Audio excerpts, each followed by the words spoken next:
Good afternoon, everyone, and welcome to Arts for Activism. We hope that you're having a great Friday so far. We thank each and every one of you for coming out today. This event is an evening of performances and discussion about the injustice against minority, but more generally, about the state of the world and the changes we can make to improve the way we live. This event is brought to you by three lovely organizations: the Reflection Literary and Arts Magazine, the Owl Success Squad Ambassadors, also known as OSSA, and the DMV Renaissance Awards. We all hope that you enjoy this evening's event.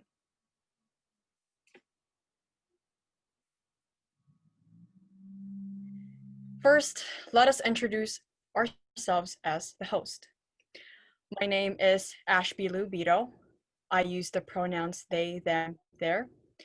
I am a second-year student here at Prince George's Community College, and I am representing OSSA and Reflections. I am a multidisciplinary studies major, and yeah, I hope you all enjoy this evening.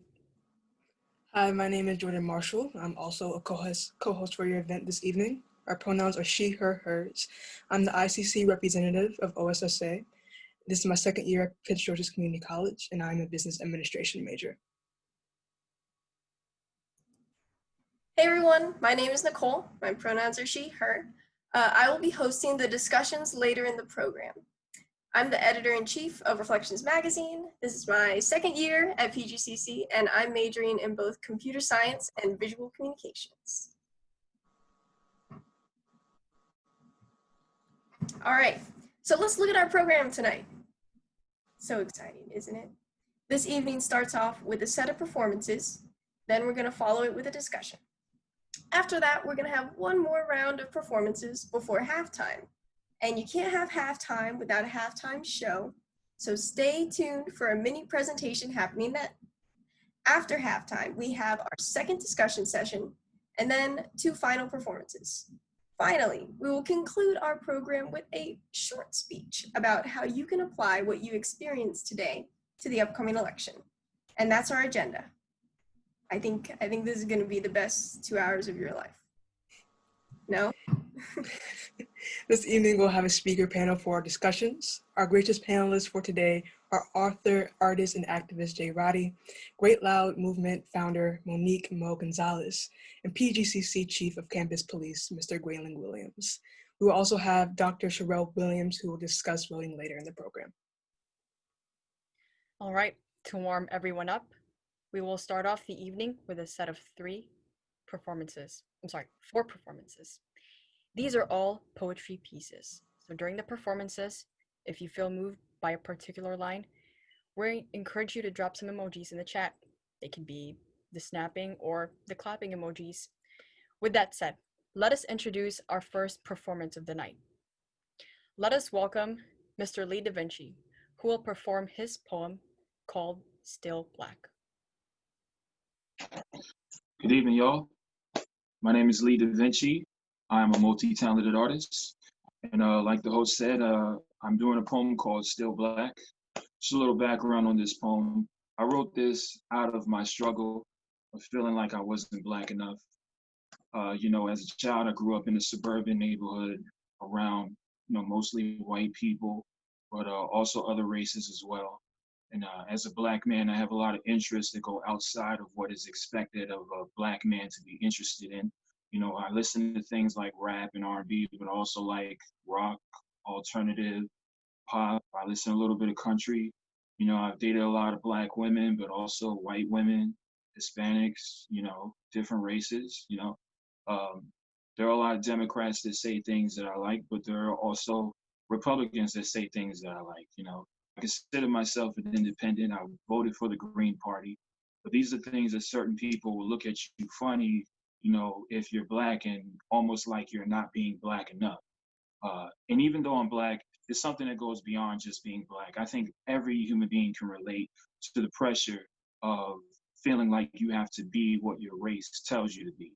But I wrote this basically to say that I'm still Black, regardless of what I'm interested in, regardless of how people feel about me. These things don't make my skin go away. I'm still Black at the end of the day. So it's called Still Black. There are so many things that I love about the race that I'm from. Sometimes it's hard because I feel like I'm in a box. I've never been the type to fit with the stereotypes, so I've had to fight over things that I like. But I wish that I was free to be black like you and still be me. So I'll always be a part of this race, despite the amount of hate that you gave. You cannot take my skin away. I'm still black at the end of the day. There are times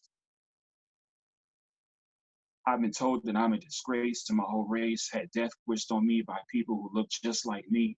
I've spent days alone. I've cried alone. I felt so alone. But on my own, I got up and wiped my tears away. This is not how I plan to spend my days. As long as I'm alive, I have a place in this world. Despite the amount of hate that you gave, you cannot take my skin away.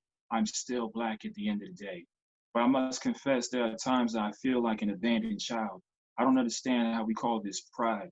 If you loved your kind, you realize that black people are people of diverse minds, diverse types, who live diverse lives. If you think I'm crazy, pray for me, but don't throw me away, because I'm still black at the end of the day, and you cannot take my skin away. Thank you. Thank you so much, Lee Da Vinci, for such a moving poem. Next up, we have Cara Harrison, also known as Magic, with her poem called Black Girl Pain.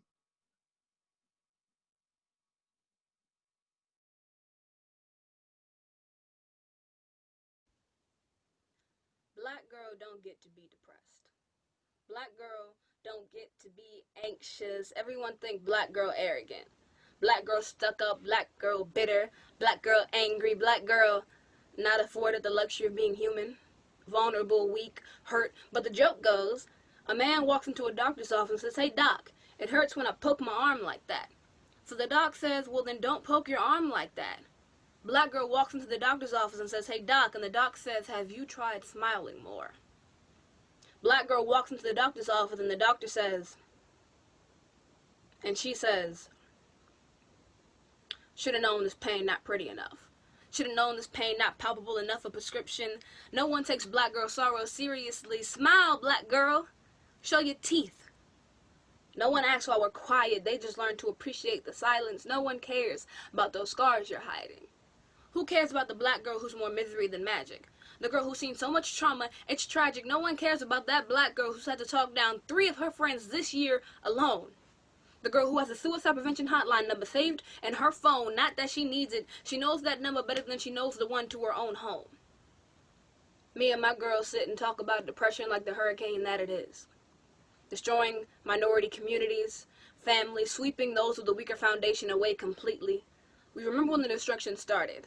And we remember when we were told not to talk about it. I remember early days spent crying, not knowing what I was crying about. In the 3rd grade, I started getting bullied. In the 3rd grade, I learned everything that was wrong with me. Tried to tell a teacher. Teacher tells me not to be such a tattletale. They're just words. Tried to tell my mama. Mama says, "Don't care what they think." Black girl don't get to be depressed. In the 7th grade, I am still bullied, but I learned to swallow it like a bad medicine, only making myself feel worse. Black girl don't get to be anxious. In the 9th grade, I finally tried to stop caring what people thought. I wear my emotions on my sleeve and I'm told I have an attitude problem. Smile, black girl. Show your teeth. In the 10th grade, I meet my 2 best friends and I learned that I am not alone. 10th grade and my pain is validated for the first time. It took until 10th grade for me to feel seen. Black women with mental health issues often start as black girls with mental health issues. I'm 21 now, and I'm still trying to learn it's okay to ask for help, still trying to shake off this shame, still smiling.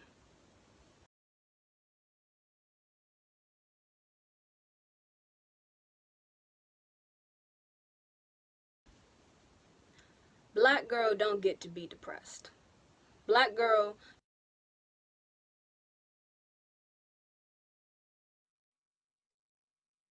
All We right. need a round of applause for that performance. Snaps, however that may look like for you. So up next in the program, we have Saini Cisse, also known as Quiet Storm. Fun fact, by the way, Kara and Saini are alumni of the Poetry Club at local PG County High School, Eleanor Roosevelt. These are seasoned poets. Now please welcome Quiet Storm performing her poem, Water. Hey, that was a really good introduction. I didn't even know y'all knew that, but yeah, my name is Sadie, and the poem I have for y'all today is titled Water. Water is the blackest thing I've come to know, see.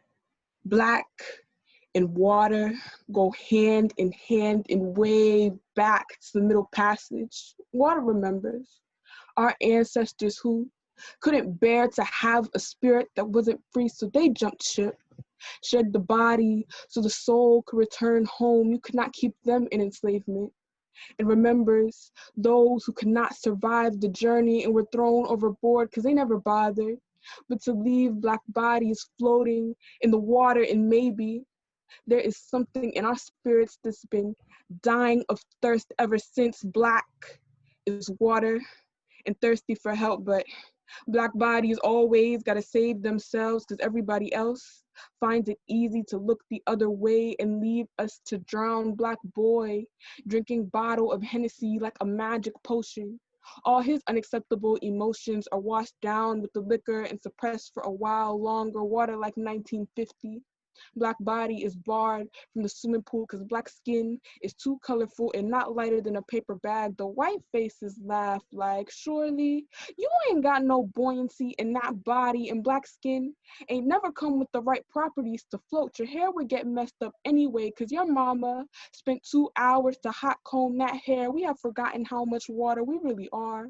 Like black child telling black parents that they are gender fluid, and they tell them that's some white people-ish. And if you pray on it enough, then maybe you can dissolve your identity. Water like Flint. How they've been too content to leave black communities with rusty water and lead poison water. How many times we have forgotten and remembered, and how they still can't drink from their tap to this day, but they say race ain't got nothing to do with it. Say, find a better place to live. Like, can black body become fish and swim upstream with all that magic you say you got? I once heard to withhold someone's rights to water is one of the biggest acts of violence. So tell me how this isn't war. Water, like how black women always gotta be vessel, a support and pouring even when not replenishing each time. We can only rely on each other to fill ourselves back up. Water is the blackest thing I've come to know. Like black refugee coming from overseas for a better life, a fish out of water finding its way in a melting pot. They drink their assimilation hot and steaming water.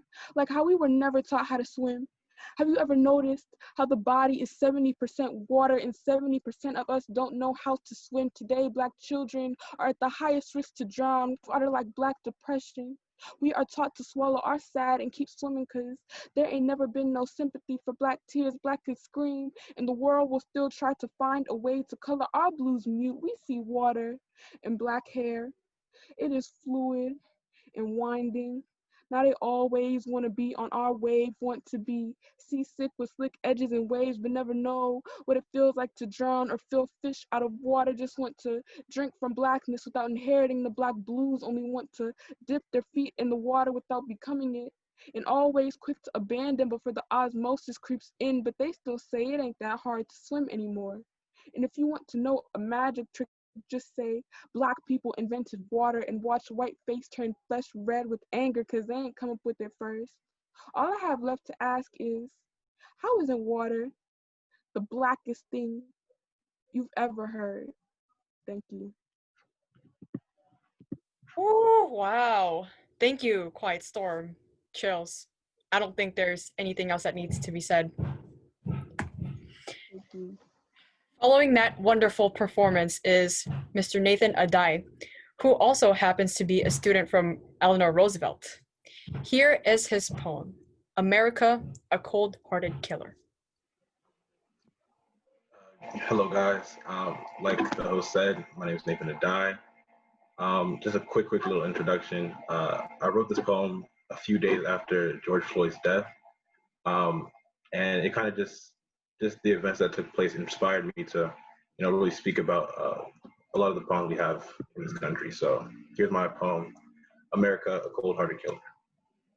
Excuse me. America's got a cold heart, so they'll put you in an icebox, all from a simple, routine night stop. The cop pulls up to the window, says, "Kill the engine, turn the lights off," then proceeds to read my rights off.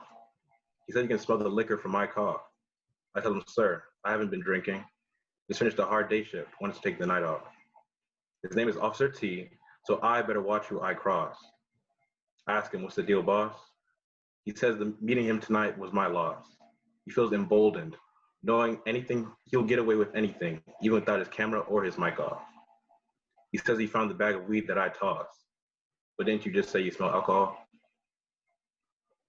Don't interrupt me, he says. I'm the boss here. He's got his hand on his hip, so I let him know that I'm all ears. He puts the gun to my chest. Feels like a sharp spear. My mind is racing, and it's all fear. I know. In the next 30 seconds, he can leave my family in all tears.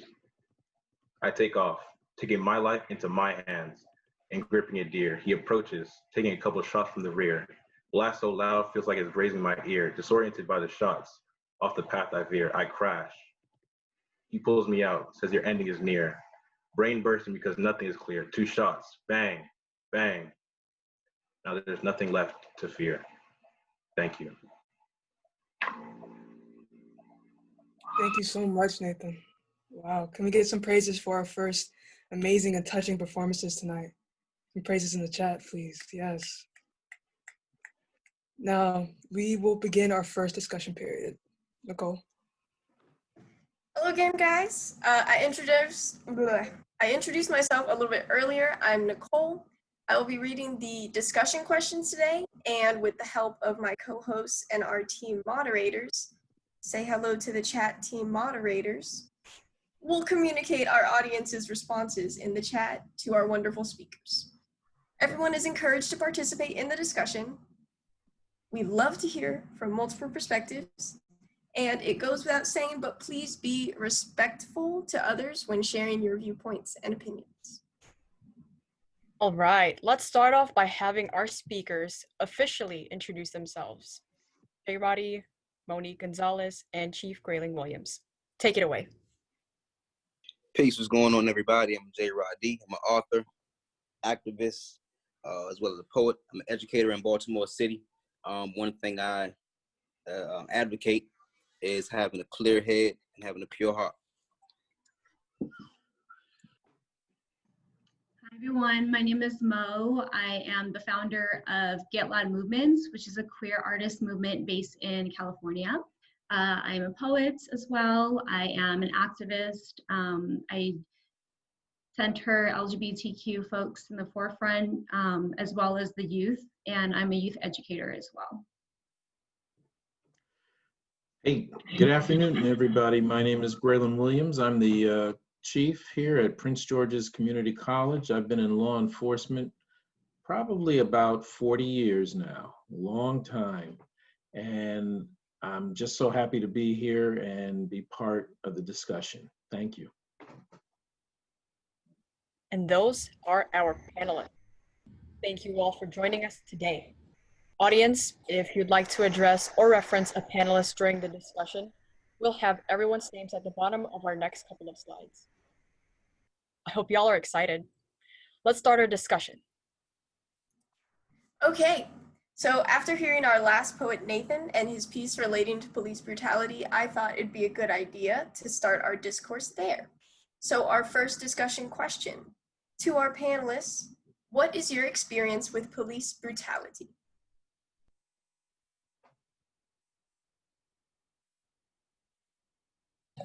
My experience with it, well, when I was in college, I had a brief experience with it. It was a couple of us had a party off campus, and we had got a noise complaint by neighbors downstairs. Cops came in, and how everything ended was me and my friend was in handcuffs in the back of the vehicle, and I ended up going to court for like assault an officer. But long story short, the brutality part was just everyone who saw the actual event and saw how they hemmed me and my friend up against the wall, and I had the tasers face on us and were threatening to shoot us and had them face, like some pretty sensitive areas. And also being slammed against the wall, slammed in the car. It's not as extreme as most cases, but that was the first time that I actually really experienced cops really looking at somebody as being less than a person. So that's my brief experience with that, and it wasn't pleasant at all. Wow. Wow.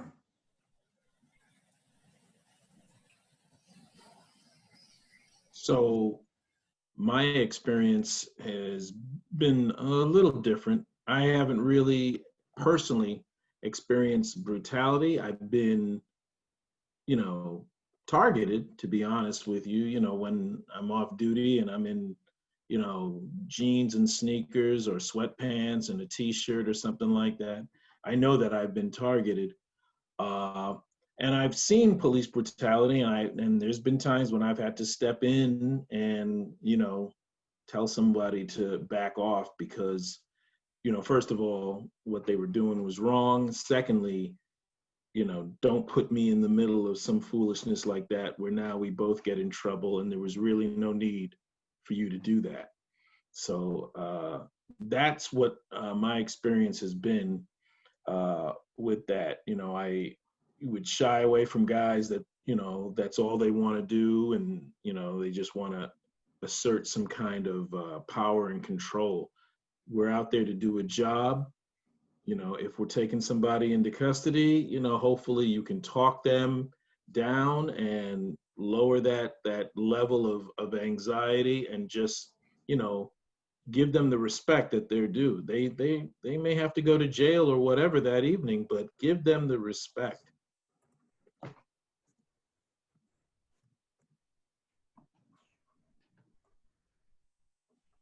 Well, I myself have not experienced police brutality.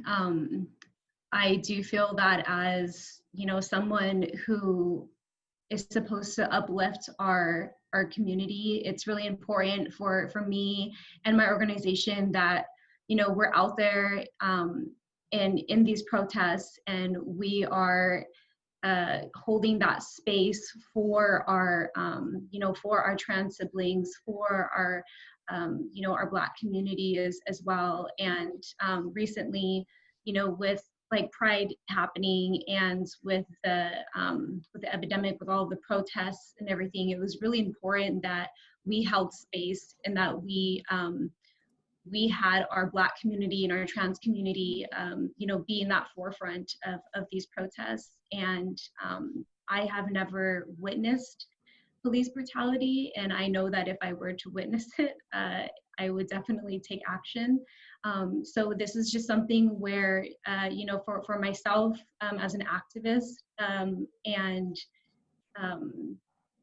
someone who centers our communities of color, it's really important that we raise awareness through this, and we just hold space and we uplift our communities and hold each other accountable as well. Thank you guys for those great responses. Wow. Justin, have we received any questions in the chat? We've received two, actually. One from Alexi Malloy, who says, Police Chief, how would you tell Black men to handle situations when faced with brutality?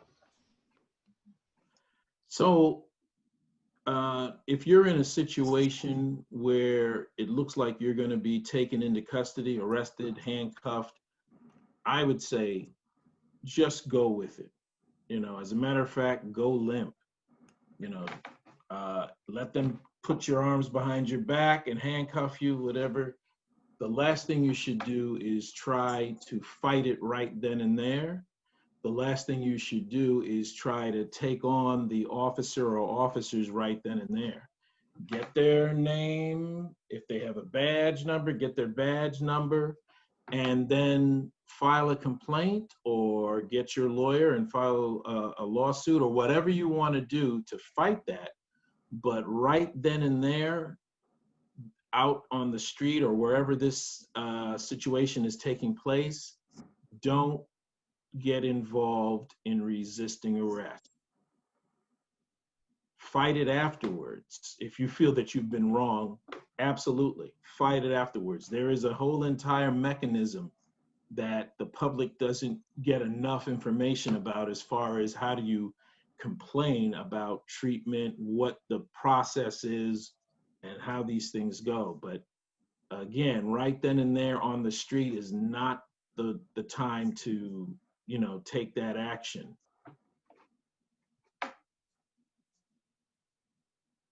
Okay. I do find it kind of tragic that even if you do all those things, like you could still not end well for you.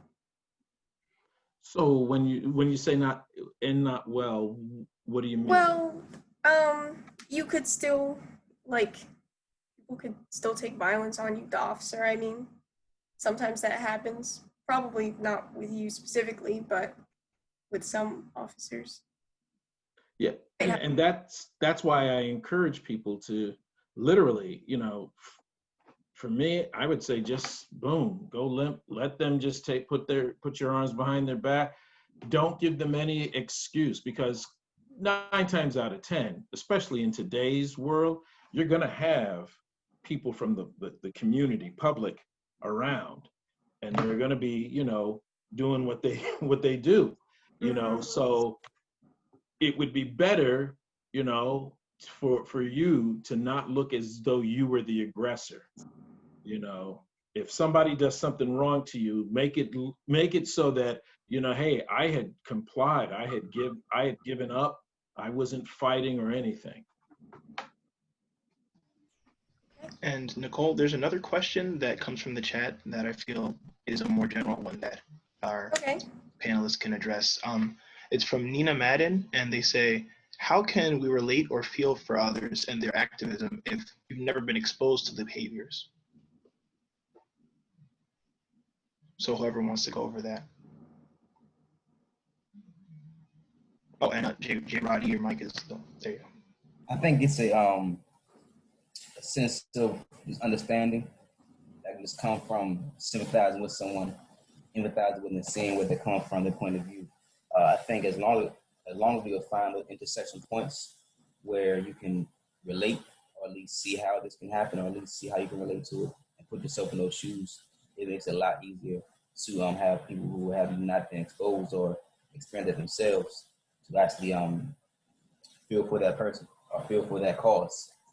Case in point, like a lot of us may not have been experienced someone passed at the hands of police brutality or even experienced police brutality themselves, but we can all relate to that feeling of knowing what it feel like to be helpless or feel like you're being taken advantage of in a sense, you know. So it's finding those intersecting points, also speaking to just the human consciousness, the human understanding. I think that can help us out a lot more.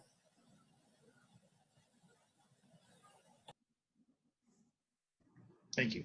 Yeah, I agree. And I think also, you know, with activism and having this, in my experience, having this platform to where I can be uplifting these voices.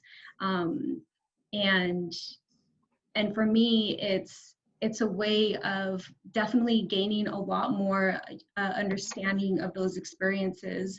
I mean, I'm just an empath at heart, and so it's very emotional for me, but also knowing that I am creating these spaces for our communities, especially our marginalized communities, to be able to tell their stories and show their resilience, because I know that there are other folks in the community who can relate to that. And so it offers this this sort of healing and this resilience within those in those communities as well.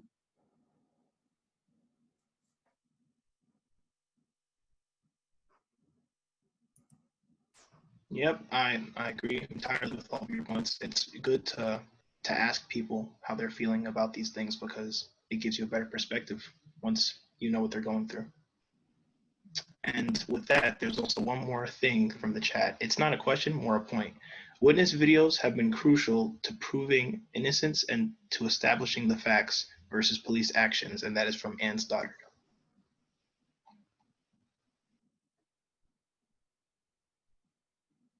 Yeah, I mean, social media is really key into letting us know like what's going on. Like that's how I've learned about most of what was happening back when the protests were happening. Oh, look at that. Wow. Our next question. Oh, hold on. Panelists, how were you affected by or involved with the recent protests? So for me, one of the best things about our country is that you can protest. You have the right to do that. And the police have the right to protect you, in a peaceful protest. When we have issues is when, sometimes protests, depending upon who starts it or whatever, when protests get out of hand and it turns into a riot. But one of the best things about our country is that you can get out there. You have the right to demonstrate and to have your voice heard, not only out on the street, but in the court and in front of your politicians. The politicians have to be held accountable because, every 4 years or every whatever, we elect people, we send them to Congress, we elect, a mayor or a county executive, whatever. We have to hold these people accountable. But more than that, you have a right to have your feelings, your voice heard, because other people, are pushing their agenda. So, the agenda of nonviolence and racism and fighting that needs to be heard. That's just as important, if not more important.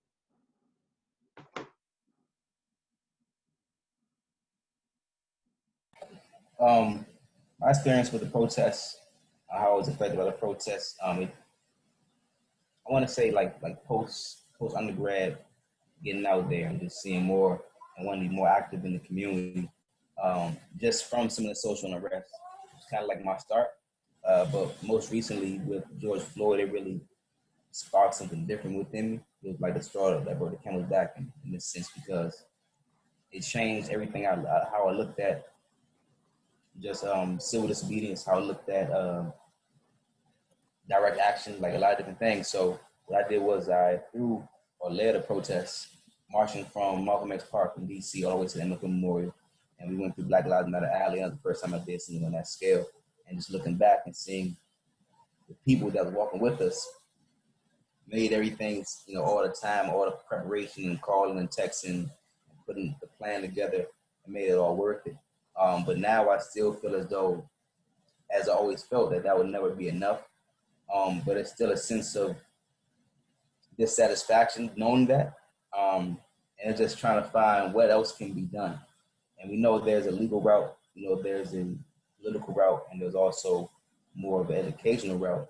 But it's on that social aspect, because when these things happen, people aren't looking for politicians, people aren't looking for the schoolhouse, people aren't looking for different areas. You know what I mean? So it's like trying to pinpoint and keep people mobilized and organized in different areas.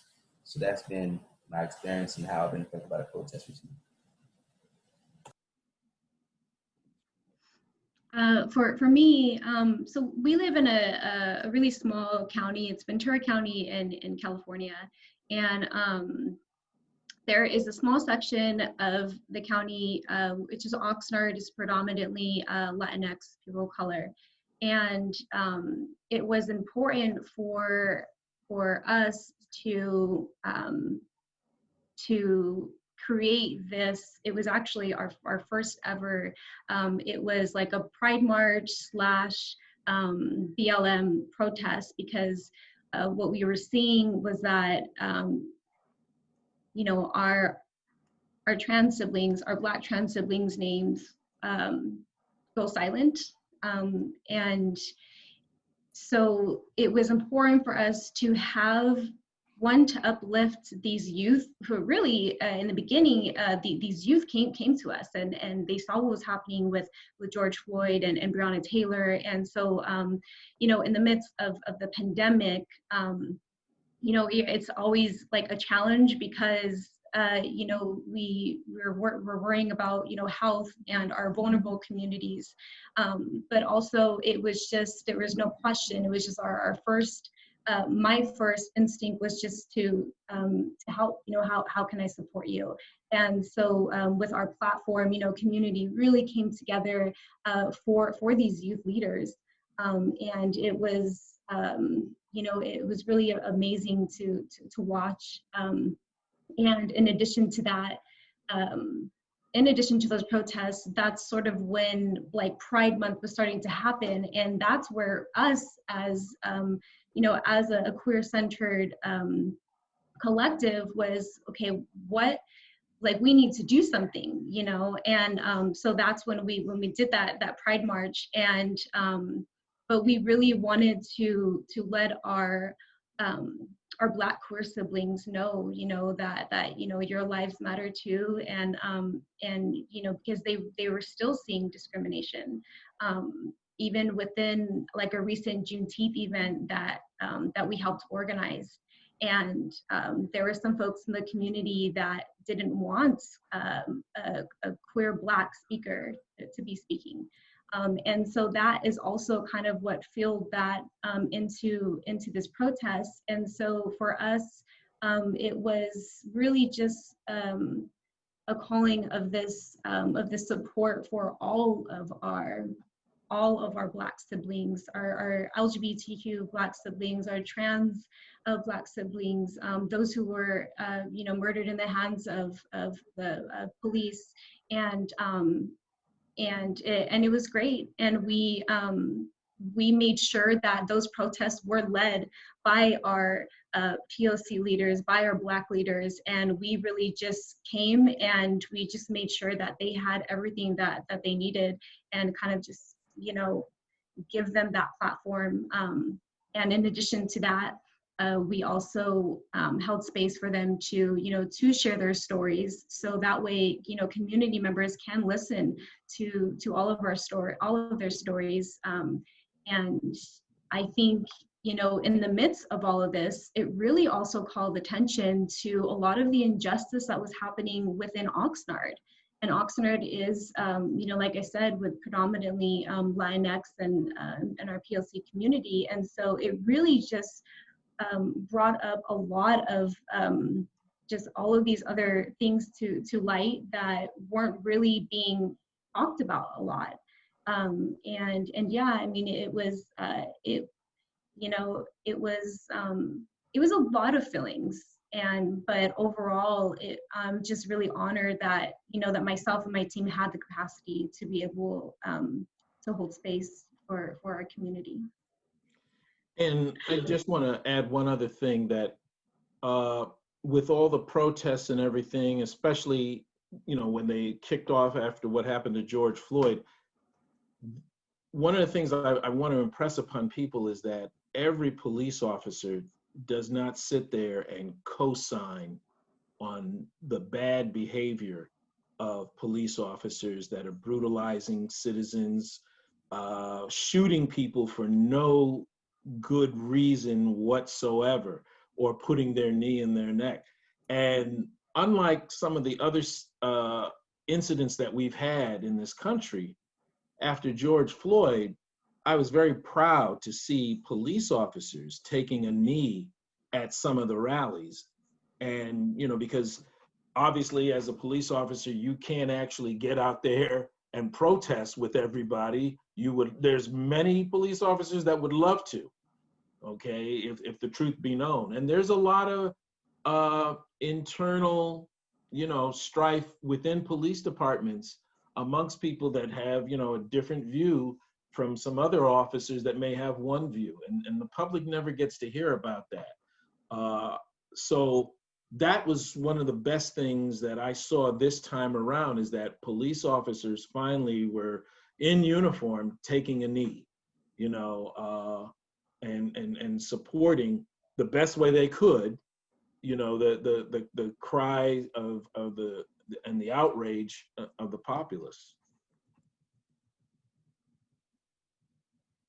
I think it was really interesting to see all the protests on social media when I wasn't a part of them. I couldn't be at the time, but I just saw, for someone who's only 20 years old, that was like the first time that I've seen such a huge wave of activism And it was, I don't know, it was powerful to me. And it makes me feel like I can have more faith in humanity a little bit. But it was also super emotional to have to see like a lot of videos circulated at that time too. And I'm a very emotional person, so. Okay, for the sake of time, I think we might answer this question super quickly by all of our panelists, please. What is the solution to minimizing police brutality against the Black community? Well, one of the things definitely is to train the officers, you know, but even before training, it's hiring. It's making sure that we hire the right people into law enforcement as opposed to people that just want to, hey, I watch The Wire on TV, and I want to go into Baltimore and restore law and order. And I've never grown up around an African American or a Hispanic, but I see all the stuff that those people do, and I see it on the news and in the movies, and I want to come in and restore law and order. To me, that's not the person I want. I would much rather have, Me neither. And it's nothing against people that come from the suburbs, don't get me wrong. But if I was, for instance, and I was in Baltimore for a brief period of my career, I ran internal affairs in Baltimore City PD. I would want the people that are born and raised in Baltimore, not just Blacks, but Hispanics and whites, the people that have gone to mixed high schools and have, come up with folks, from all walks of life and have that experience.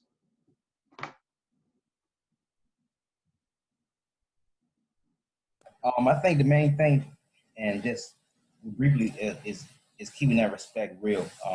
One thing the chief did say was making sure the officers know their surroundings, know the area that they want to work in, but also not putting those people who aren't fit for the areas in those areas.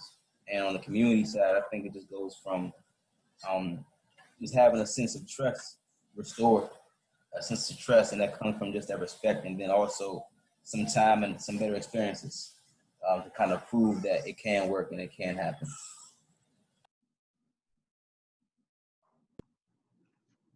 I'll just say real quick, bottom line is there are racist cops, and it's not up to me or community to kind of determine how we are going to minimize police brutality against the Black community, because this goes on a very larger level, and I really think it comes down to holding holding them accountable, and unfortunately it's just we haven't seen that yet, and yeah,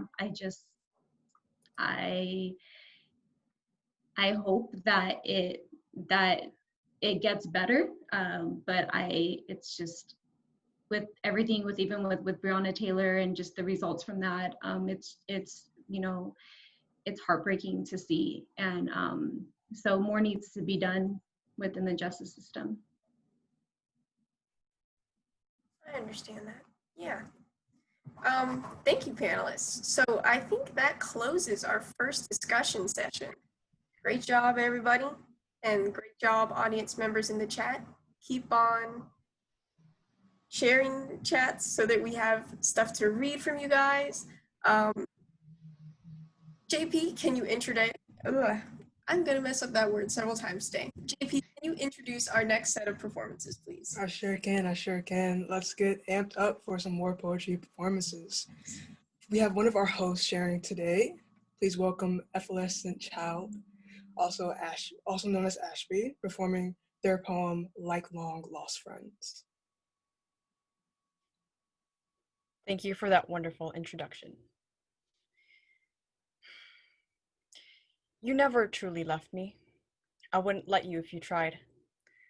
Forgetting you would mean forgetting an entire world. A world unexplored is a chance wasted. Like a long lost friend, I never forgot you. You were always on my mind. You always made your way into my conversations because I wanted you there. I meet you again in these stories that I've yet to read. I know you'll be there. You and I will go on to the best adventures, and I will have reached you again. When we meet again, it'll be as if we were never apart. All the things you make me say will be written on paper, and everyone will know how you made me feel. Everyone will know what I've said, and everyone will understand. Like a long lost friend, no matter how many times you get lost, I will always make my way back to you. I won't see the same faces all the time, but I will always hear you. If I cannot hear you, I will think of you, and you will be with me. Thank you.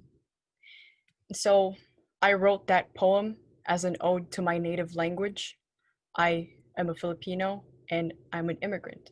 I immigrated to America when I was 9 years old, and so I could still speak my language. But the longer I stay here in America and the more I speak English, I slowly feel my native language slipping away from me as my sentences, the way I speak to my parents, the English language invades those words. And I wanted to acknowledge that I know that I'm slowly forgetting, but at the same time, I'm also trying to regain it and relearn it again, starting with, the acknowledgement and this poem.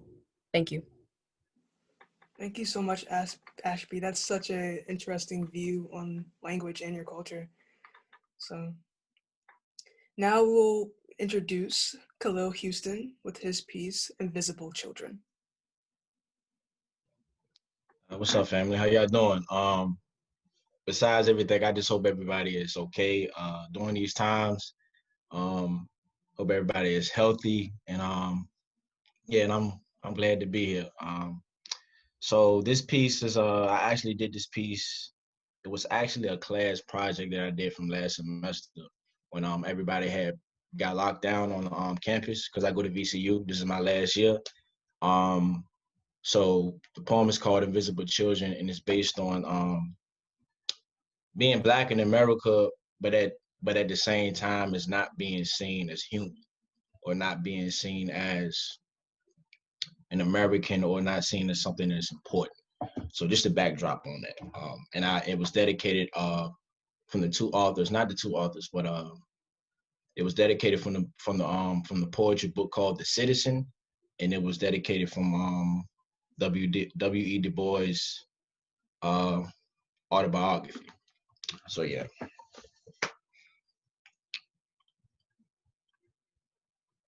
They say invisible children don't have parents.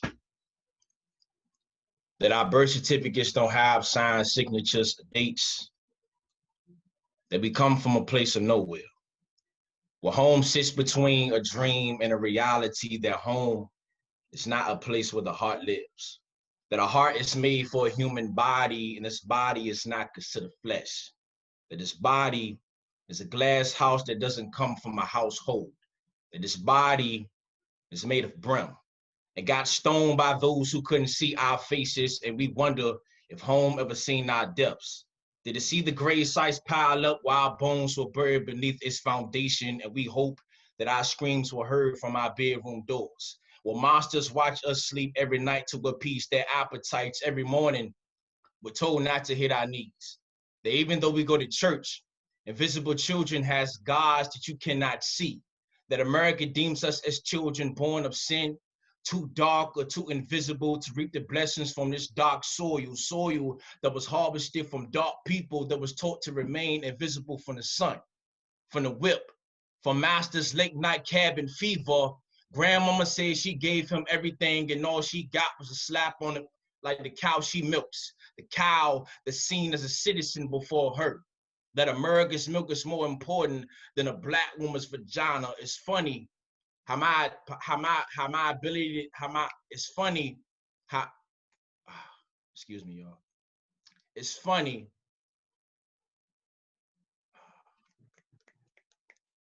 You got this. I'm sorry.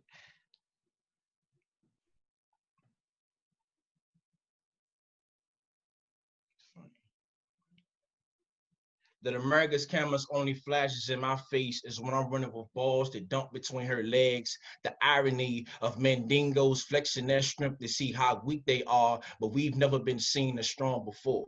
That our strength is only recognized is when our rage has cracked our fathers' faces at Mount Rushmore. That my rage reminds this country of New Orleans Katrina. That I'm black enough to watch and die, but too invisible to be saved. Hoodies washed away the declaration of shame, we still remain the criminals on TV screens. When the shame never belonged to us. When the veil has lifted more than enough time to show that it is not us who is invisible, but it's the world that chooses not to see itself. Thank you.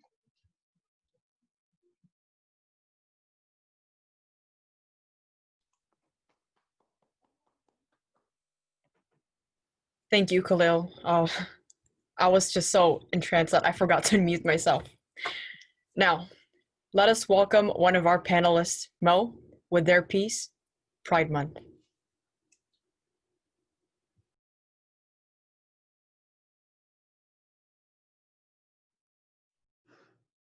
All right.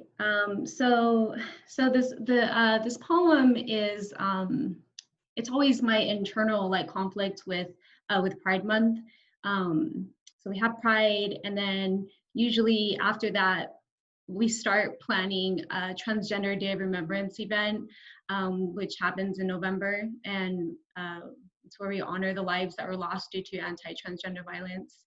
And so this poem kind of just goes into just my own thoughts during Pride. I wrote it last year, and I feel like every year it just never changes. It's still relevant today. So, trigger warning for Black trans death.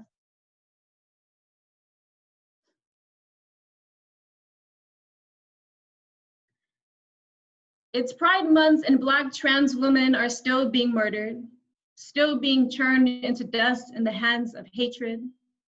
Say her name, say her name. They still say her dead name. Name becomes its, name becomes misgendered in the paper. Murder still not named a hate crime. It's Pride Month and I have never felt so seen. The shopping mall is its own pride parade with mannequins wearing t-shirts that say, be proud, and all I can think of is how safe the mannequins must feel. Displaying themselves all out in the open, bulletproof and draped in rainbows. It's Pride Month and we're still not bulletproof in June. Still grieve the 49 queer bodies that took their last breath by the barrel of a gun in Orlando, and although our bodies are made of magic, our bones still break. Still being stepped on and set on fire, and that is not a metaphor for trans death. In 2019, B. Lover Slater was found dead in her burning car. It's Pride Month, and in that very same year, Boston had its straight parade, and all I could remember thinking is how safe they would feel marching in another day of privilege.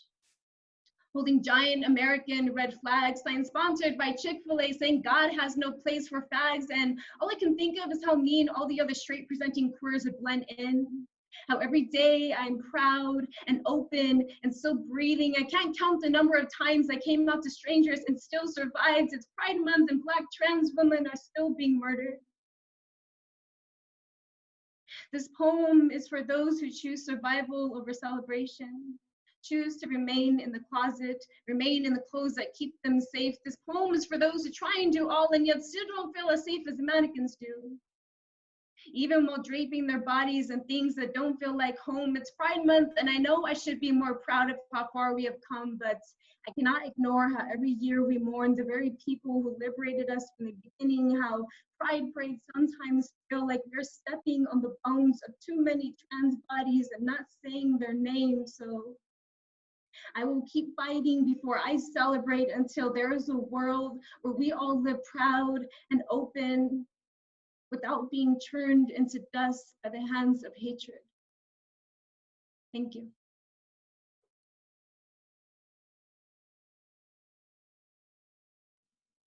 Thank you so much, Mo. That was a very powerful poem. Now we'll be going towards our halftime show. So at this time, please take a break, go to the bathroom if you need to, grab a snack, get some water. And while you relax, we'll have a brief moment with a little special presentation by our host, Ashby, to celebrate this month, which is Global Diversity Month. So Ashby, go ahead and take it away. All right. Thank you for that.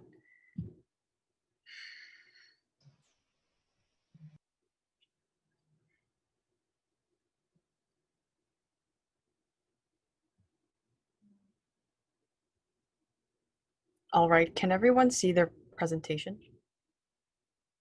Not right now, it's off. Okay. There it is. All right.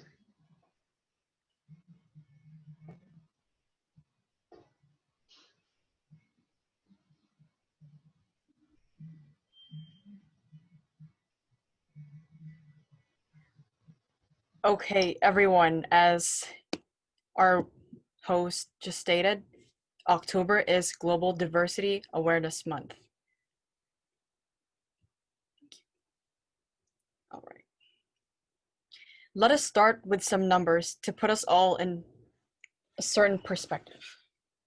Today, there are about 7.8 billion people in the world, and this number is increasing every day. The United Nations recognizes 195 sovereign states.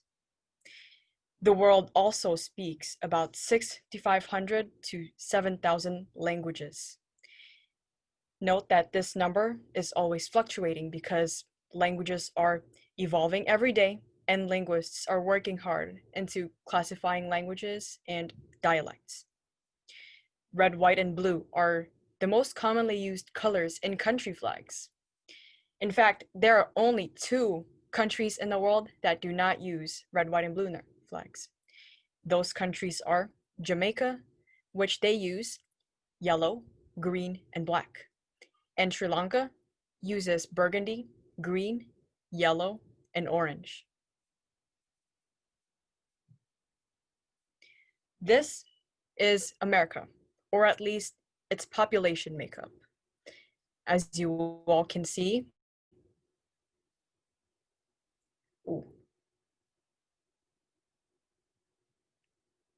sorry about that. As you all can see, a big portion of America makes up white people. But that's not all. We also have Hispanics as the largest minority group in the US, followed by Black people, Asian people, Indigenous people, and mixed race people. So this is just to show that, hey, we're a pretty diverse nation. We are fortunate to be living in an area like the DMV, which represents almost all walks of life, if any. I hope you all learned something today with that.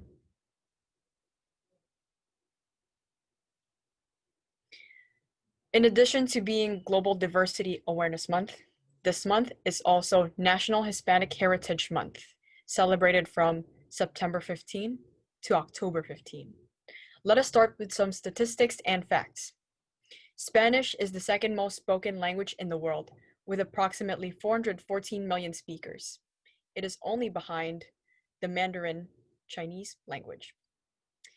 31 countries have Spanish as their official languages. That is a lot.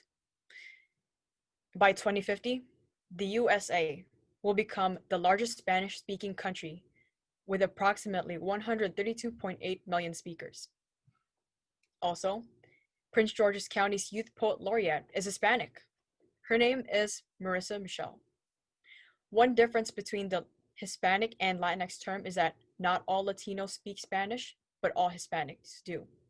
For example, Brazilians, or the people of Brazil, they are Latinos, but they are not Hispanic because they do not speak Spanish, they speak Portuguese. If you're interested in more facts about National Hispanic Heritage Month or the Spanish language, go ahead and scan those QR codes you see on the slide.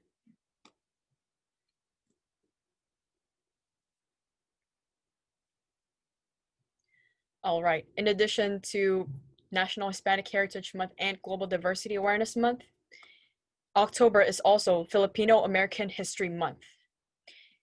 In fact, this was only enacted by Congress in 2009, so 11 years of officially celebrating our history.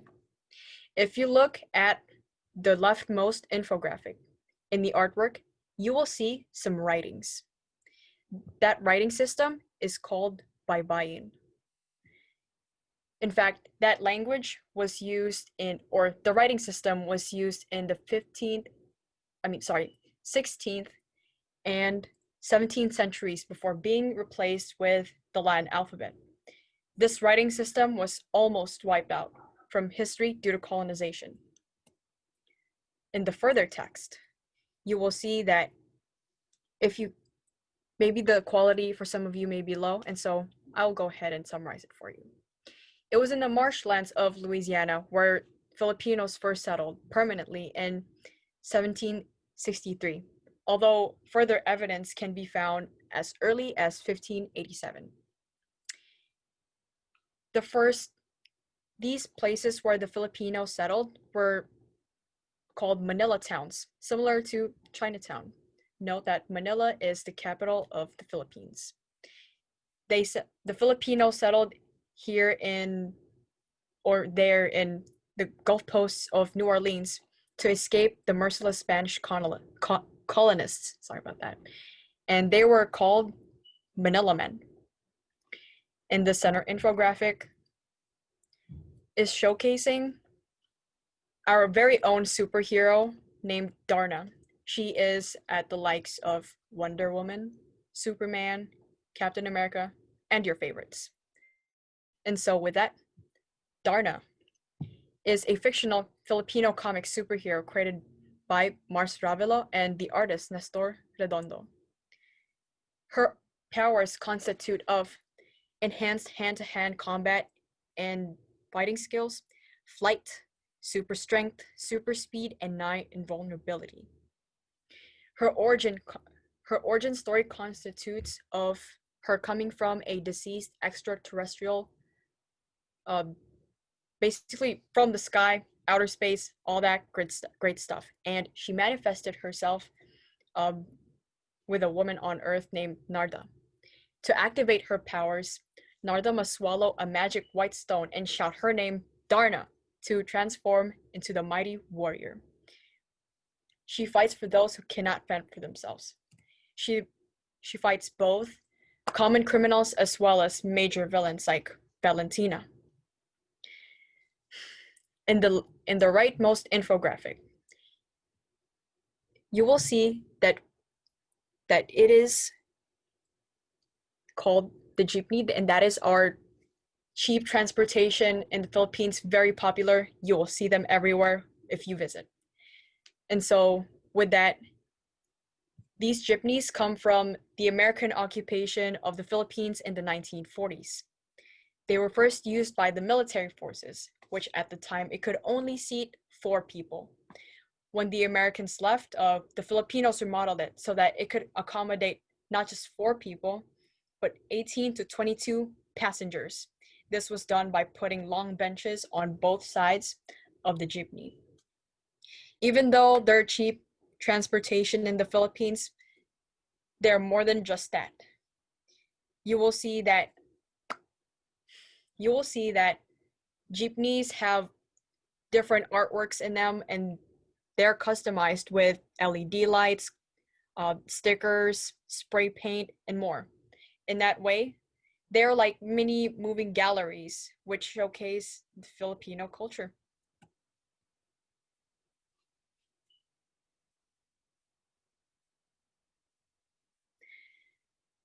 So how do we celebrate Global Diversity Awareness Month this year?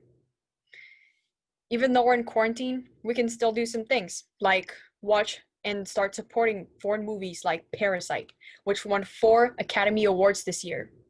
If you have Netflix, I suggest you go check out the movie Aurora, which was released in 2018 and was directed by Yam Laranas, which is a Filipino thriller movie. And also Eerie, a Filipino horror movie. I think you all would find it really interesting. In addition, you all can start supporting minority-owned businesses like international markets and foreign cuisine restaurants. If you know of really great places that are owned by minorities, please go ahead and drop them in the Zoom chat so we can start supporting them. Talk to your friends who are part of cultures that aren't your own. When you're out in the world, suspend your judgments and hold off on stereotypes perpetuated by the media. People are much more complex than what the media portrays. Be kind and supportive of minority groups because we're not all impacted by the same problems equally. For example, this pandemic. Also, don't just be tolerant. Practice acceptance. If you want to know more about how to celebrate Global Diversity Awareness Month this year, go ahead and scan the QR code on the top right, which will lead you to a website describing Global Diversity Awareness Month thoroughly.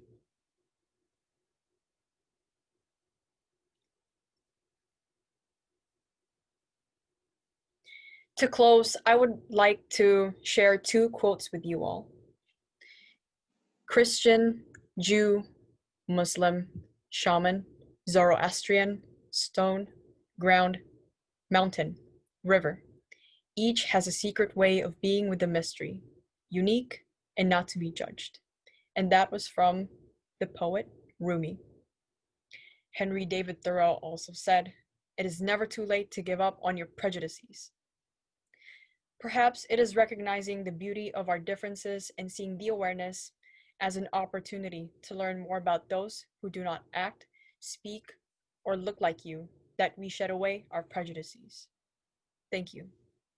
I hope you all enjoyed that presentation, and I hope you all learned something new today.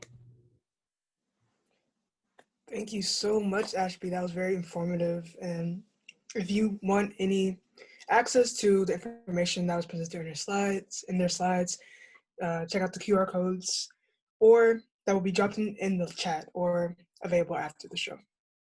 So now we will get back to the program. That's my part.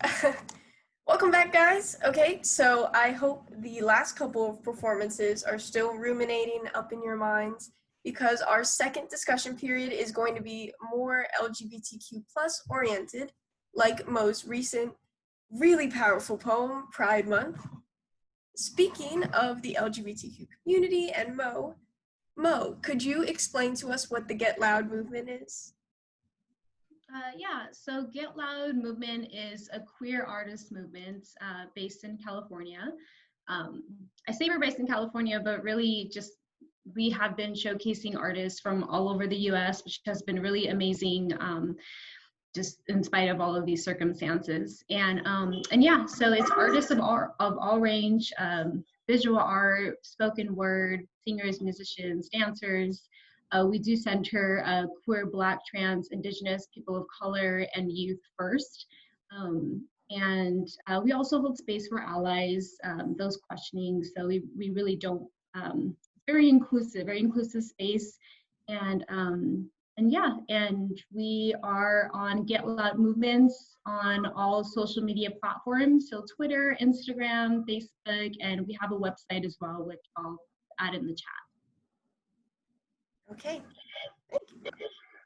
I think you guys would really like following those pages. I am following them, just saying. Let's keep the energy going here with our next discussion question. Panelists, are you ready? They're nodding. All right. First discussion question: how can we build a greater understanding of our LGBTQ+ community? I would say we gotta change our perception. Like for some people who may be against it, or maybe have a phobia or fear, or even kind of anxiety, we gotta see people as people.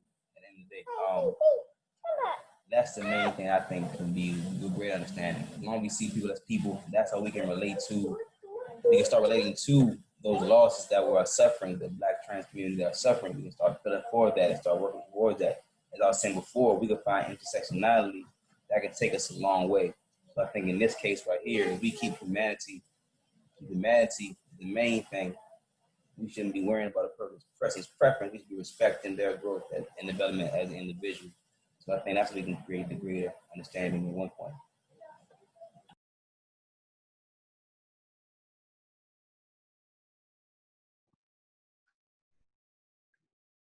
Thank you for that. Yes, I do feel that we can always build a greater understanding by, really just listening, and it's okay to ask questions, if these questions are coming from a good place. And I think sometimes some folks can get a little bit intimidated. I know, when I was first doing community organizing, I didn't have a lot of exposure to the trans community. And so for me, it was just about building these connections, really just listening and asking questions. And through there, it's really just, now holding space for our community to share their experiences and share their stories. And I really think through this platform, this is where our allies do start to get a greater understanding of our community. Absolutely. Both comments, there's nothing I could add to that. What they've said. They're absolutely dead on the money. And if we go back to Ashby's presentation, her second to last slide where she has, there's 3 recommendations there.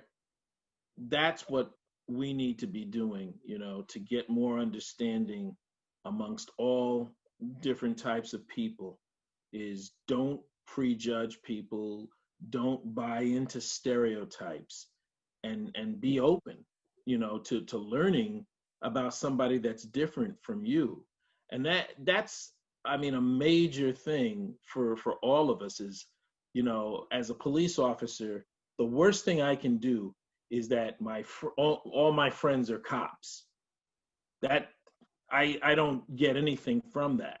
I don't learn, I don't grow, so I need to be open because, I have to be out in the community. I have to work with people from all different walks of life. So that's very important. And I also would just like to add, just for Chief Williams as well, working in the nonprofit sector, for us, it's really important that we build these relationships with police chiefs and with the department. And what I would love to see is more of this willingness to to look into cultural competency trainings for officers. Really, a lot of it kind of comes from us, from these organizations reaching out to the police department. And we have had times where it was dismissive, or we'll have a department reach out to us and say, oh, train us on all of these topics in an hour, and so we really want to see that really genuine intentions of these officers really building these understandings of the community, because ultimately when you are out there serving community, especially our trans folks, because they suffer the most at the hands of the police officers, and just getting a greater understanding of non-binary folks, and just like more etiquette of how you're speaking to a trans person, right? And so for me, that's just something that I would love to see more of within the police department as well. And that's the thing. We, in policing, we make it a big thing to say, oh, you really should be more representative of the people that you serve. So if that's true, then we actually need to be out there recruiting people from the LGBTQ plus community.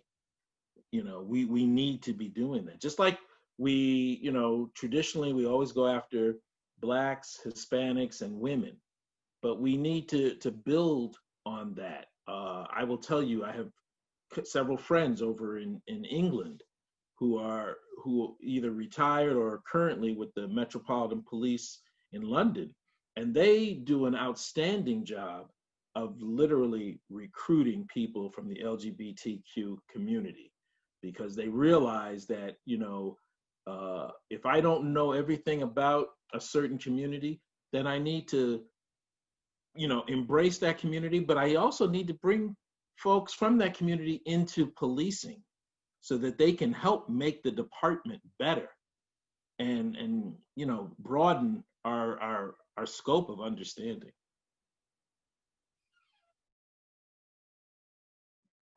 Great responses, guys. I would definitely agree with all the panelists that the first step is just being willing to learn about these sorts of things. For the sake of time, I'm going to skip question 2 because it kind of fits into what we were just talking about, and move on to question 3. So this is more of a conclusion question, kind of. What role does the police play in protecting both LGBTQ and Black communities from threats? So I will, say that, again, that's a primary function of the police department. Their primary function should be protecting all people, but especially when you see that there's a certain community within your jurisdiction that is constantly being targeted by others, the police need to step into that void, and they need to be proactive about it. If I am the chief of a jurisdiction that for whatever reason there seems to be a lot of LGBTQ people being, beaten and harassed, I need to really be proactive and start looking at, social media, start getting out there and trying to hear and listen and develop information. Is there a group that's out there that's targeting our LGBTQ community? Is there a group that are targeting our Hispanic members? We have to be on top of that. All right, that is our function. It's not about just sitting back and waiting for people to come in and file a complaint. The crime has already happened. The person has already been victimized. If there's a lot of that, we need to take a deep dive into that and try to be proactive.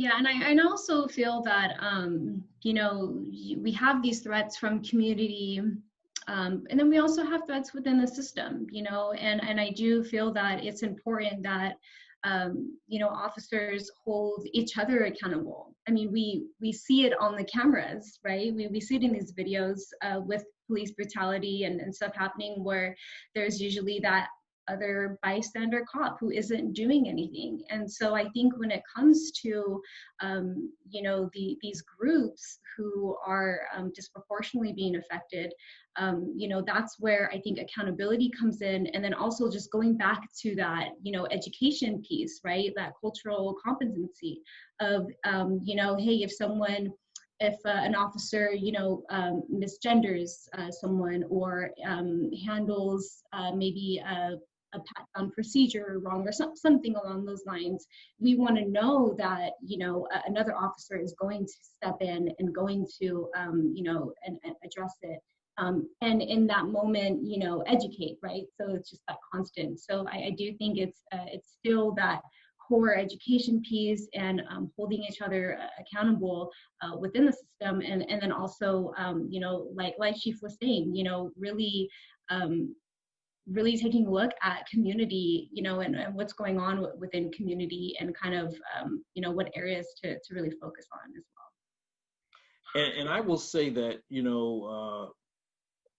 piggybacking on what you're saying, there was a time when I was still in Baltimore, and we would get information and we would look at that, or an officer would do something. There's plenty of officers that do hold each other accountable, and just like any community, you get ostracized because, oh, you're a rat, how could you do that, blah, blah, blah, blah.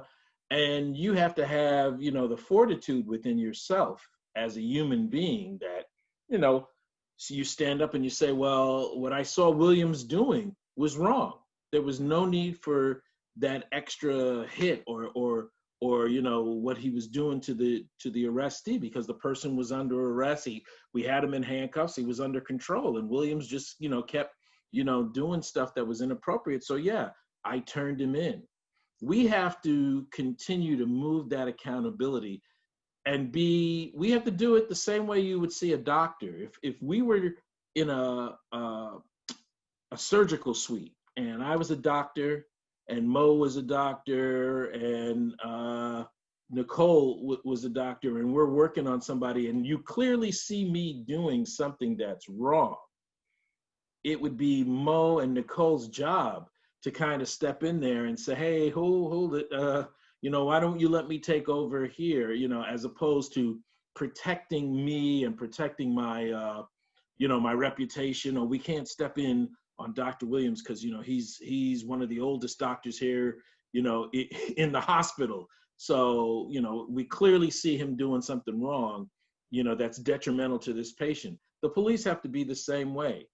A pilot, you're getting ready to fly, cross country on a flight, and your co-pilot is, in the lounge, kicking back drinks. Well, no, he can't fly with me. We got to take him offline. I'm not going to keep quiet for fear that he's going to lose his job. I need to have the guy that's in the cockpit with me. He needs to be of sound mind, body, and spirit for us to take this plane up and get our passengers safely there. So you're absolutely right.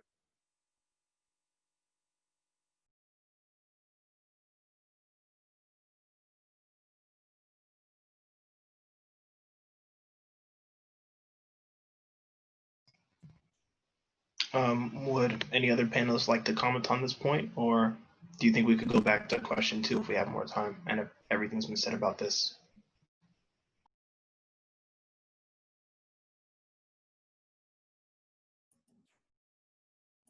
Question 2 it is. Okay, so what does it mean to be an ally? And we have around 3 minutes for answering this question. My time's 6:30. So the police, that's just what we need from the community. We need allies. And in order to get allies, you have to be an ally. You have to put yourself out there, because people are just not going to come to you, especially in this current environment. There's a lot of mistrust. So the police have to try and work on getting that trust back. And we have to get the community to understand we need you as an ally. We're not everywhere. We can't be everywhere. And we need you to be our eyes and ears, and we need you to bring us in. We know the laws.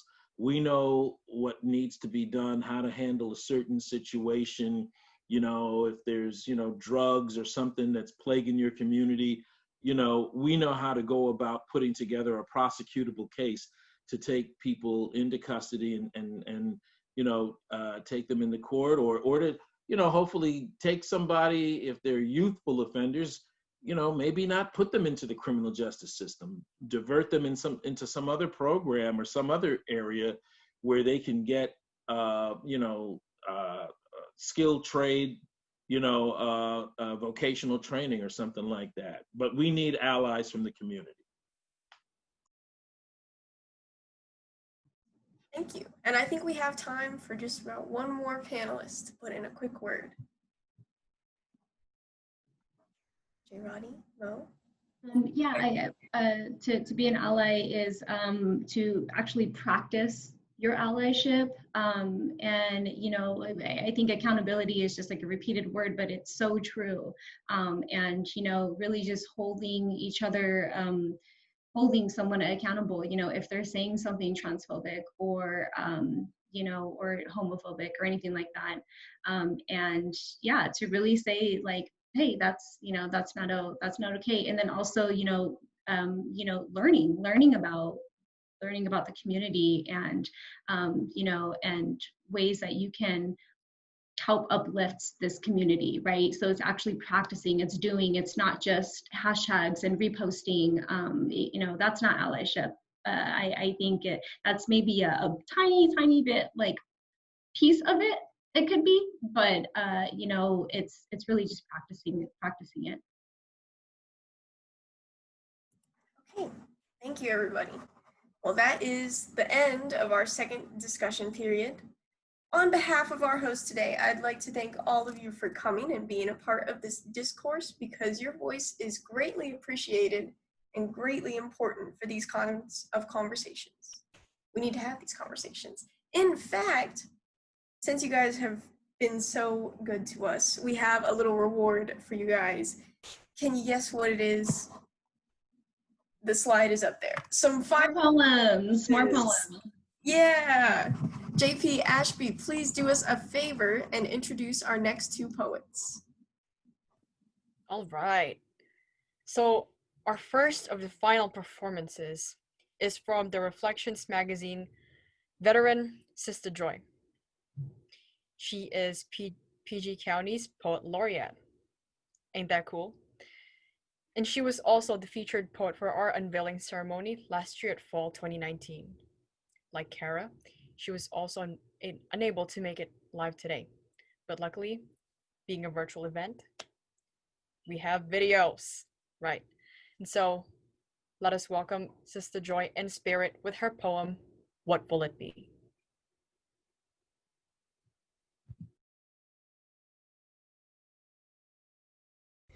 Hi, my name is Sister Joy. I'm the Prince George's County Poet Laureate, and I'm very happy to be sharing my poem titled, What Will It Be?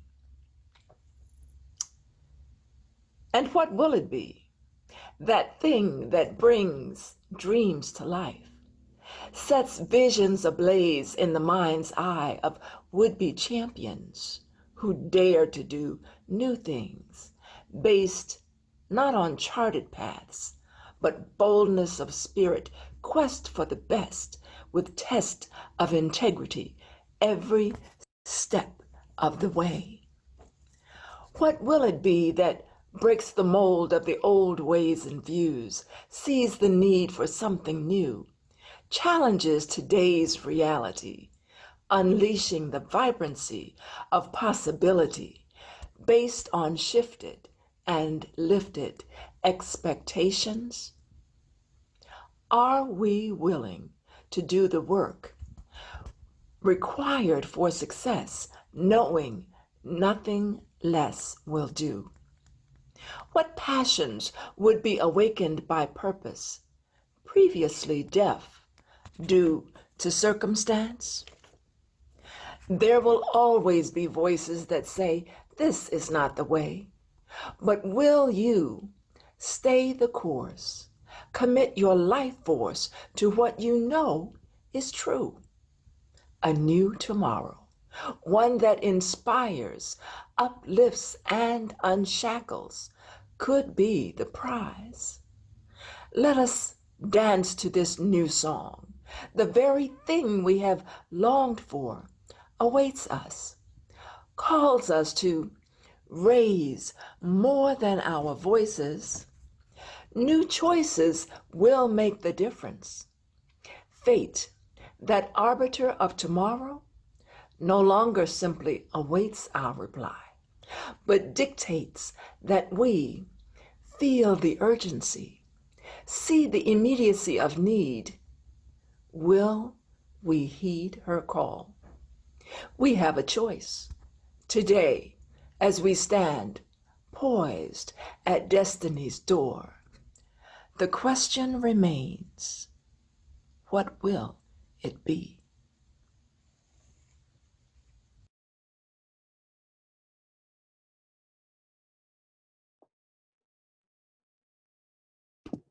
Thank you, Sister Joy.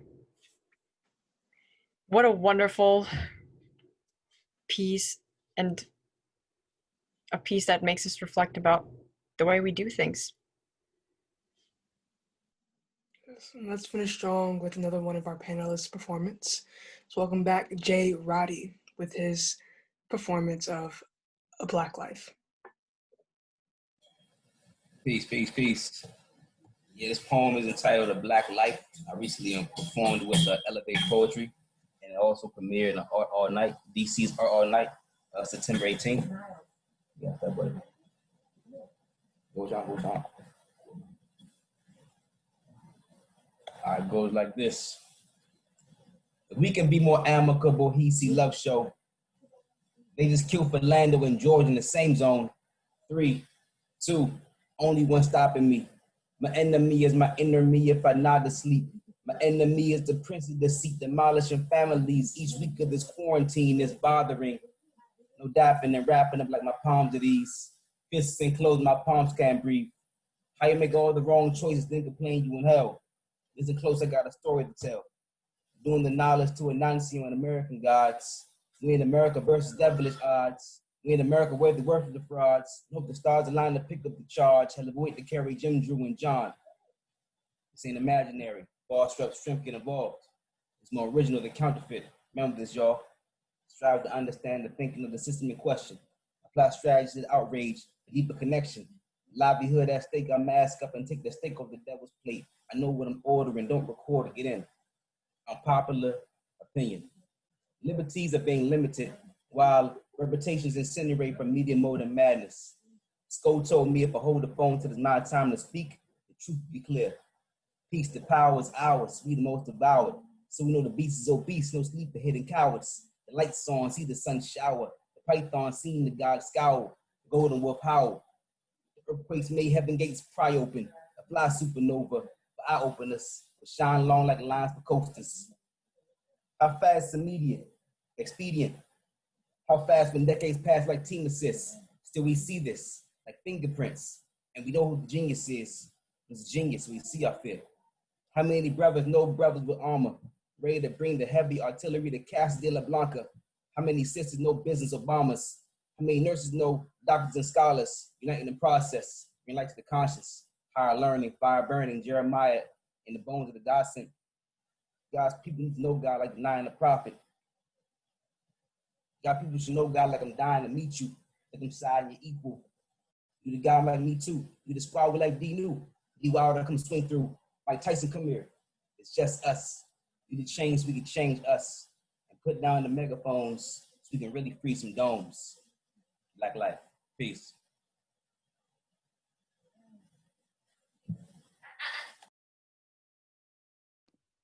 All right. Thank you, Jay Roddy. Well, what a wonderful program. Do you know where perhaps we could apply everything that we just learned today, from the performances, the presentations, the panels? What about the November election coming up? Yes, and just for all of you, we have a final presentation by Dr. Sherelle Williams, and she has endless resources there so that you all can be prepared to vote this fall. And that's not too far. So how many of you all are registered to vote this fall? Please drop it down in the Zoom chat. All right, let us welcome Dr. Williams and her presentation on voting awareness. Hi, hello everyone, and thank you. Hopefully you can hear me. So I just wanted to encourage, as I always say, you've got to vote. Voting is not a spectator sport. You've got to get in, you've got to get involved. So this is a presentation. I share this information with my students every semester. Hopefully you can see the screen there. These are some links that I have, but before I get into the links, I just want to share with you some reasons why you should vote. And first and foremost, just know that your vote is valuable. Your vote is extremely valuable. Don't ever think that your vote doesn't count. I know a lot of times people think that their vote doesn't count. Don't think that your vote doesn't count. Every single vote matters. If your vote did not matter, then there would not be such a press to try to suppress the vote. I'm sure you've heard these things where, you know, they've tried to restrict the ballot boxes, and they've tried to restrict the the early voting times, and they've tried to reduce voting locations and things like this. These are all efforts to try to suppress the vote. You've got to press through that. Your vote matters. Your vote matters. So I want everybody to remember that. Please pass that along to all of your friends and family members, because I know sometimes people think, hey, what does it matter if I don't vote? Everybody's vote matters. Another reason, you want to make your voice heard. If there's any kind of changes or anything that you want to see in your state, in your city, in your county, and of course in the nation, you've got to make the only way that it really makes a difference is to make your voice heard. The protests and everything that we had over George Floyd and Breonna Taylor, those are fantastic, and I say keep those up, but you got to back that up with the vote. You got to back that up with the vote. Vote because it affects your vote affects who you put in office, affects what happens with the Supreme Court. The federal courts and the Supreme Courts, all of those appointees that are made by the president and the various Congress people, the Senate confirms those appointees. If you want to see the right people get appointed, these are lifetime appointments. These are lifetime appointments. You got to elect the proper people into these offices. Also, the criminal justice system. We just saw what happened with Breonna Taylor and what happened with the Attorney General in the state of Kentucky, and how, amazingly, they only went to the grand jury and they only found a couple of charges for the one officer that shot through the wall or whatever it was. It wasn't even about Breonna. It was about the bullets that went into a neighboring house.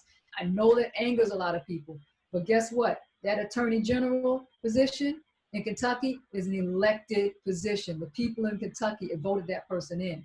Same thing here in Maryland, same thing with all of the states in the United States. Those positions are elected positions. If you're not happy with the way they're handling these situations, you can change that by voting in someone that reflects your views. Vote for the people that create and pass all those laws, everything that affects us in our daily life, those senators, those Congress people, your federal and state legislatures, your local mayor and city council and all that. These are the people that are creating and crafting and enforcing the laws that affect us every single day. You got to vote the right people, the people in there that will reflect your viewpoint. These are also people that decide how your tax dollars go. We pay taxes. We all pay taxes. I want somebody that's going to manage my tax dollars the way that I want it to be managed. So, and I think you would want to do the same thing.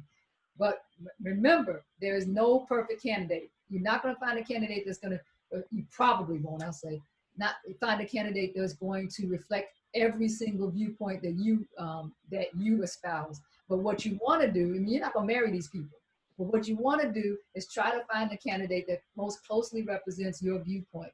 So you want to make sure to be informed, be engaged, and get involved. Like I said, it is not a spectator sport.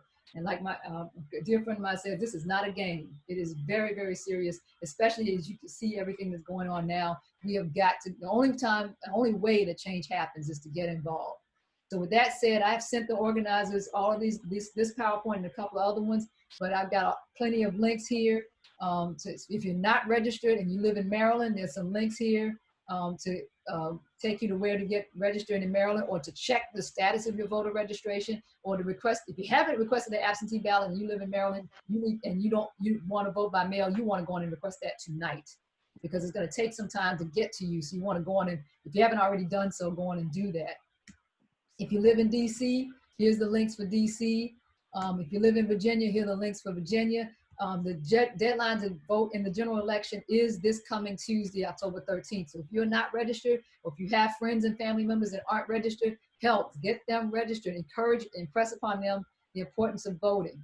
If you have people that live in the swing states, Wisconsin, Michigan, Pennsylvania, North Carolina, Texas, Arizona is now a swing state, Florida is a swing state.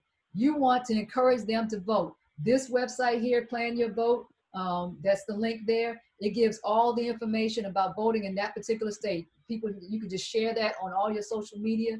They will get that information, plug in their state, and they can find out all the information they need.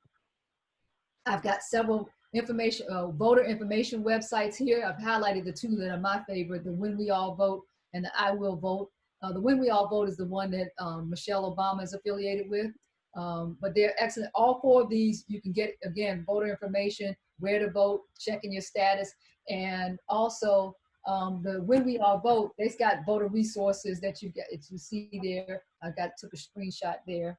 Also, now, a lot of times my students say, I don't know who to vote for. How do I find out more information about the candidates? Here's some information, some websites where you can get the information about the candidates. The top one I side with is more national. So it'll give you, you could take this quiz, and once you go through the quiz, then it will tell you which candidate of the presidential candidates and of your senators and congressmen, which ones that are running, which ones most closely align with your viewpoints. And then candidate information websites, Vote USA and Ballotpedia. Ballotpedia.org is another excellent website that I recommend. So that's a shot of Ballotpedia. And ballotready.org is another one to get sample ballots and find out information about your local candidates. And I just wanted to end with this right here. Fact-checking resources, because you hear a lot of stuff on all the media and you may not know what's true and what's not. Here's a list of excellent fact-checking resources where you can download all the information. So there's some other PowerPoints that's available that your organizers have access to. So I encourage you to check those out. Thank you. Wow, great timing. Thank you, Dr. Williams. Welcome. All right, the links to Dr. Williams's presentations for today will be available after the show. Later in the slides, we also have a QR code listing resources that we've obtained beforehand, and pretty much resources that'll help you decide who deserves your vote. All right, the voting presentation was really inspiring, especially for me. I personally cannot vote because I'm not yet a citizen of the United States. I'm not qualified to apply until next year, which is way after election. And so for those who can vote now, please vote. People like myself are counting on your vote. This is the end of our program. It is such a bittersweet goodbye. We want to acknowledge all of our organizations for helping us organize our event today. Thank you to all of our panelists. Thank you to all of our performers, and thank you to all of our attendees. So this is a little information about all of our organizations that were involved today. Right. So the first organization up there is Reflections Literary and Arts Magazine. Reflections is PGCC's literary magazine, where the creative voices of PGCC and the surrounding community submit their best works to represent the best of our community. Our works include essays, digital art, drawings, paintings, poetry, the best of us. In fact, our fall 2020 magazine is accepting submissions until October 18th with the theme of this semester, community. How relevant is that? OSSA specializes in campus engagement for all of our students, and we love to include diversity and community in our events. So thank you so much for tuning in.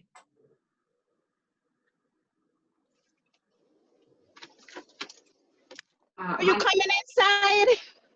Hello?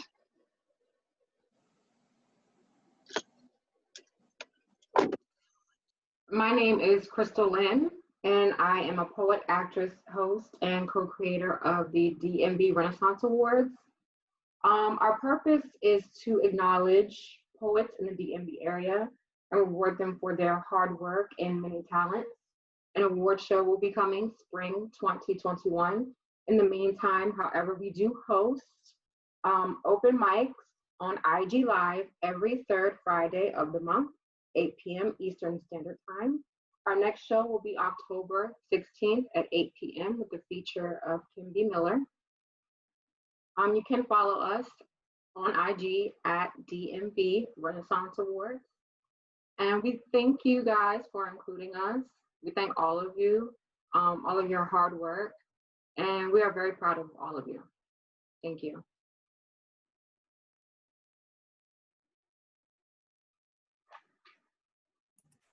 All right. Those are our organizations. Everybody works super hard to put together this show. So we hope that you guys enjoyed it. There is a next slide. We want to thank the advisors of Reflections, Miss Nash and Miss Chantel. All right. These two ladies have been amazing, and they've been working closely with us and been drafting this event even before fall semester. And I'm so glad that they were both with us every step of the way, every resource, every performance. We thank them all very much. We'd also like to thank the Office of Student Leadership and Engagement, apologies, or better known as OSEL, for helping us get access to the Zoom account we're using today. And finally, say something. I'm sorry. I'm gonna video bomb. Hey guys, I just want to say I'm so proud of you, and I'm so grateful for the opportunity to be here with you and have this experience and bring everyone together. And you all are amazing. You are leaders. You are powerful. You are a force. And I never want you to forget that, because not everyone is doing this work, and it's only for those made for it. So I'm proud of you, and I'm grateful to be here with you. And yeah, that's it. All right. Finally, before we close, meet our little Reflections team. All right, so we have Miss Nicole Balai, our editor-in-chief, Ashby Beto, which is myself. I am the associate editor. We also have Devonta Capers, Natasha Reeder, and Justin Odom as our members. And throughout this entire process, they were here every step of the way, and we're just lucky to have such dedicated people working this event today, and I hope you all enjoyed it. And now for a couple mandatory promotions. Well, for one, as you saw, our Reflections team is a little small. So if you're a PGCC student and you are thinking about joining a really cool student publication team, well, hey, Club Fair is next week on October 14th, and you should go, and you can see not only our organization, but a lot of other organizations, and you can see if maybe you'd like to join us or other people or us. And it is also mandatory that I promote the magazine again. I know we already talked about it a little bit, but please submit to the magazine. It's a collection of masterpieces. That's not an exaggeration. If you do literally any kind of art, because now we can accept like videos and animations because we're a virtual magazine now. So if you are an artist of any kind, writing, visual art, virtual art, please send something to the email address reflections@students.pgcc.edu. We'll probably send that info out a little later as well, but please submit to the magazine, because then it's going to be so cool. And then once the magazines finish in November, we will have an unveiling ceremony where we show off the magazine and have a couple more performances like the ones you saw today. So make sure to look out for that as well. Hold on. I would like to add on to yes. Said. We've never done this before, but for the first time, we're accepting monologues for our. Oh yeah. And also note that you do not have to be a PGCC student or staff to submit to the magazine. We would always welcome accepted pieces that represent other places or surrounding communities. Also volunteer for the OWL newspaper, because they've also got stuff going on. They do. Support student publications. Yes. Ms. Chantel, would you like to announce a little something about a hashtag?